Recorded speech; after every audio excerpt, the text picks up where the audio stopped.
ये गांव उस जंगल से बस आधा किलोमीटर ही दूर था, जहां से इस गांव के लोग उस जंगल में रहने वाले एक दैत्य की चीख पुकार सुना करते थे।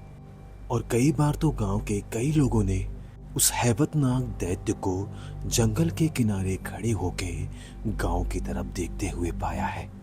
जिन्होंने उस दैत्य को देखा है, उन्होंने बताया है कि वो हैबतनाक दैत्य बहुत ही खूंखार और भयानक दिखता है। वो काफी लंबा और भारी भरकम शरीर वाला है और इस गांव के कई लोगों को उस दैत्य ने अपना खुराक बनाया है, जिसकी वजह से इस गांव के लोग रात होने से पहले अपने सारे जरूरी काम पूरे करके अपने अपने घरों में बंद हो जाते हैं। और अक्सर इस गांव में टूरिस्ट आया करते थे, क्योंकि ये गांव उन पहाड़ों से काफी ज्यादा नजदीक था, जो बेहद ही खूबसूरत और ऊंचे ऊंचे बर्फ से ढके होते थे।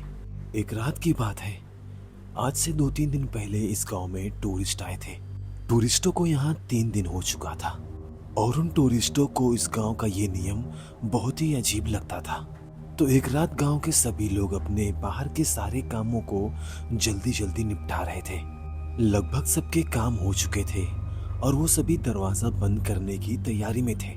तभी गांव वालों ने देखा कि 2 आदमी अपने पीठ पे बैग टांगे हुए जंगल की ओर जा रहे थे।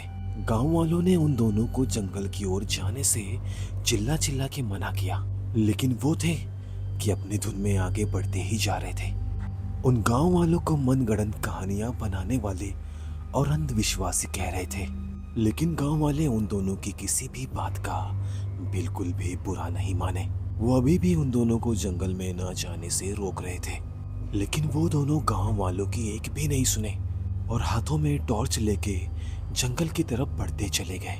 उन दोनों को ऐसा लग रहा था कि इस जंगल में कोई जानवर है जो अजीब अजीब आवाजें निकालता है और ये गांव वाले उसी आवाज से डरते हैं और यहाँ घूमने आने वाले सभी को वो डराते भी है।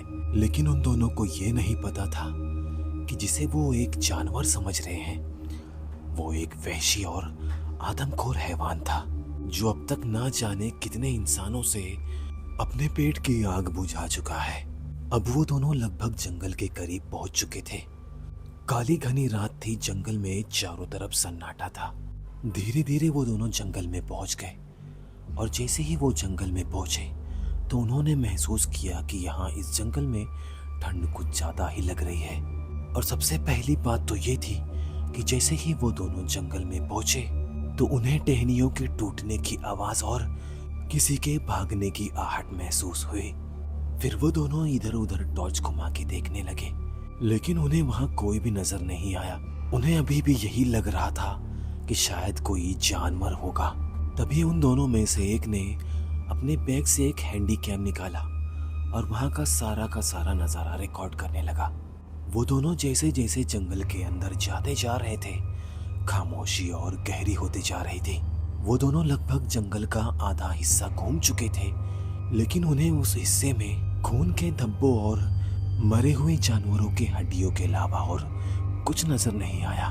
तभी उन दोनों को बगल की झाड़ियों की तरफ से एक जानी पहचानी आवाज आई। तो उन दोनों में से एक ने बिना उस झाड़ी की तरफ देखे बोला कि एली, तुम इतनी जिद्दी क्यों हो? आखिर तुम हमारे पीछे क्यों चली आई? तुम्हें पता है ना, यहाँ कुछ भी हो सकता है। उस आदमी के इतना बोलने के बाद भी दूसरी तरफ से कोई जवाब नहीं आया और ये बात उन दोनों को बहुत ही अजीब लगी।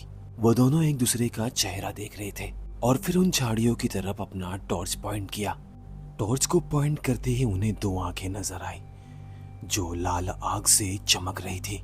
तो उन्हें अभी भी समझ नहीं आया कि आखिर वो क्या है। तो इस बार उन दोनों ने साथ में ही एली का नाम पुकारा।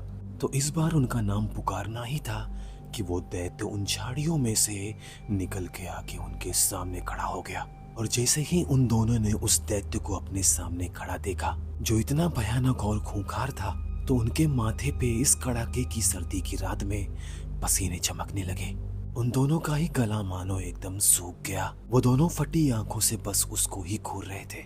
शायद उन दोनों को अब एहसास हो रहा था कि गांव वाले सही बोल रहे थे और उन दोनों ने यहाँ आके बहुत बड़ी गलती कर दी। अचानक ही उस जीव को अपने सामने देखकर वो दोनों बर्फ की तरह जम गए। वो दोनों समझ ही नहीं पा रहे थे कि अब उन्हें आगे क्या करना है।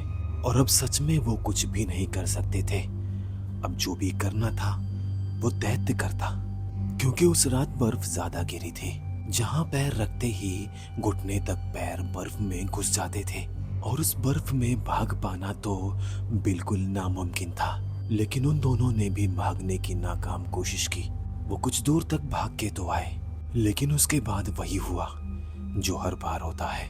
उस जंगल में फिर से एक बार वही चीखो पुकार गूंजी। फिर कुछ ही देर बाद उस जंगल में वही सन्नाटा और वही खामोशी फैल गई। फिर अगले दिन सुबह बाकी बचे टूरिस्ट उन दोनों को इस जंगल में ढूंढने तक नहीं आए और इस जंगल को बिना देखे ही वो उसी गांव से वापस लौट गए। और आज भी उस गांव में लोग रात होने से पहले अपने आप को अपने अपने घरों में बंद कर लेते हैं, क्योंकि जंगल के किनारे से वही दैत्य उस गांव की तरफ बहुत ही भूखी नजरों से देखता है। तो दोस्तों, आपको ये कहानी कैसे लगी कमेंट करके जरूर बताएं और हमारे चैनल डराती कहानियां को जरूर सब्सक्राइब कर लें, क्योंकि आगे आपको इस चैनल पे बहुत सारी डरावनी और रहस्यमयी कहानियां सुनने को मिलने वाली है। अब मैं आपसे मिलूंगा अगली वीडियो में एक नई कहानी के साथ।